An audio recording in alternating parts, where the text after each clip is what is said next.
Sean Payton, who the era in Denver has begun. He had the orange tie, which is going to become a part of Denver Broncos folklore. It will be.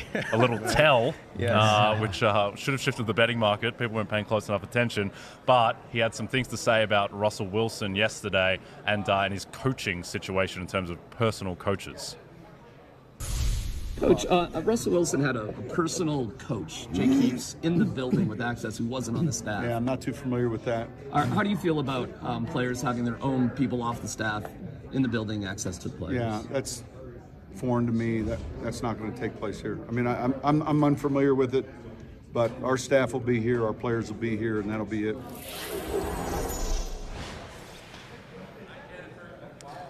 So, Sean Payton would not like Tom Brady, I think is what he's saying. Yeah, look, I mean, but Sean Payton I think he's have the right attitude, which is like, listen, man, I'm new sheriff in town. Like, we tried it your way, Russ, last year, and you got a coach fired. Yeah. I ain't getting fired. So, you know. And it ain't too aggressive either. It ain't like you just like, you're nothing, you know what I'm saying? He just coming in, he planting his flag and letting them know, like, hey, I done did some things in this league, and this is how we gonna do it. Right. You're not a CEO, you're a quarterback. So Yeah. maybe you just Also, join the team. Maybe. Russell Wilson, not sure he's really in the same position of strength that he was potentially 12 months ago in terms of his reputation. Not sure Russell Wilson can be pulling Tom Brady stuff anymore, given that he was like the 24th best quarterback in the NFL this year or whatever. It was painfully obvious that his teammates were not crazy about what he was doing, at least on the field. There was some alienation there. We all saw it, especially the Christmas Day massacre against the Rams and everything. But maybe Payton first needs to bring him into the fold. I think that's a good first Well, step. that's part. I mean, those have been all the rumors. Is just how how isolated he's been from the team, and you hear the stories about like he's doing calisthenics on the team plane when everyone else is trying to sleep, and all that kind of stuff. Lawrence actually did that on the flight from Newark to Phoenix, unfortunately. Exactly Push-ups in the aisle on the plane. Yeah, I saw it. But anyway, but Russell Wilson, tweeted at Coach Payton, and so we'll see. I think we'll get your takes on it, because Jay and I both said that we're buying a Russell Wilson bounce back for next year under Sean Payton.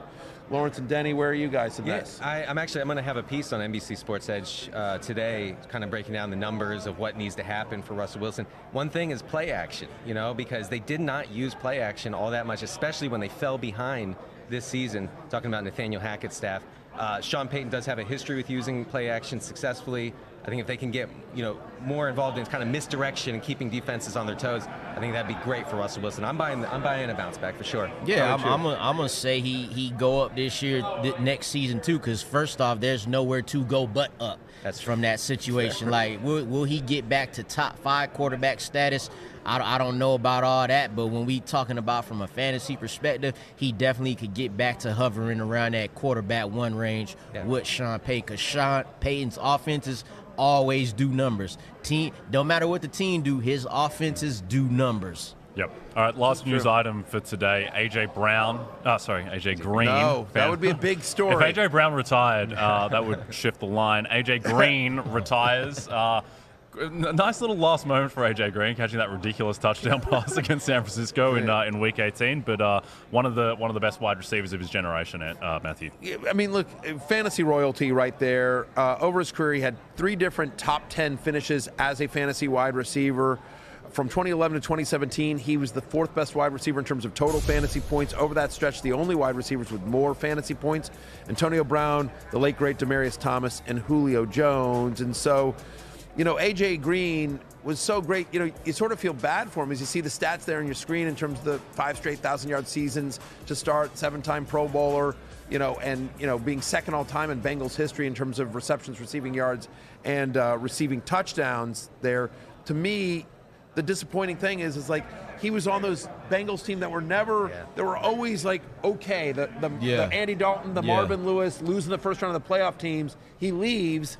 They get Joe Burrow, and they're awesome. Yeah, it's tragic the way that they underperformed with A.J. Green dominating. I mean, A.J. Green and Julio Jones were dominant almost to the same level to a point now, and then there was a big fall off. But these big body receivers, they age so poorly, Yeah. And I think A.J. Green is an example of that. Yeah. When you said age so poorly, why did you look directly at me? What the hell? With no blinking. Like no blinking, like right into my eyes, right not next to the to me. camera, not to all the group of us. Like you know he why? just 'Cause blah blah you're- blah. And big wide receivers You're- age so poorly. You're a big body receiver. That's why I was looking at you. Big I'm body big-bodied. receiver. Yeah, I'm big-bodied. the I need some of that shakes. protein shake. Yeah, they're already kicking in. All right, let's close out, guys. Kind of Lawrence, last angle for the Super Bowl. Anything in particular? Any bet? Anything that you're looking forward to? I mean, just talking about it earlier, man, mentioned Hassan Reddick earlier, man, at plus 3,000. If you're looking for the value there, like here's a guy who had 2 sacks in 4 of his last 6 games, 19.5 total sacks on the season, right? So, like I said, if the Eagles play ball like they have been the past 2 games, then fire him up at plus 3,000 for the value there. Okay, what do you got, Denny? I'll just take Mahomes MVP. You know, look, this is pure vibes based. I'm a numbers guy. I usually have a bunch of numbers and I would read them to you, but I don't believe that Mahomes will allow the Chiefs to lose this game. I think he will come through and play an incredible game against a vulnerable, I think, Eagles secondary. We talked about this yesterday. If you believe the Chiefs are going to win, betting Patrick Mahomes to win MVP are better odds That's than right. just betting the Chiefs money line. Yep, Mahomes is plus 135. The Chiefs money line is plus 105. I think Mahomes has a 90 to 95% chance to win. So If the Chiefs win, so yep, yeah. Yep. So I think Mahomes is the player. All right, we are done. PFT Live is next. Yes. Garrett Wilson on the show. Yeah, and thank you, Mark Andrews. Thank you, Denny Carter. Thank you, Lawrence Jackson. For Jay Croucher, I'm Mathew Berry. We will see you tomorrow. Peace out. Hey, it's Mathew Berry from NBC Sports and RotoWorld.com. Just want to thank you so much for watching what you just watched, or at least being too lazy to click out of it after the autoplay just kept it going. So either way, thank you so much for just letting it scroll by your screen. And now I'd like to ask you respectfully, okay? Respectfully, please subscribe to the NFL on NBC YouTube channel for the latest NFL news, fantasy headlines from RotoWorld, and betting analysis from NBC Sports Edge.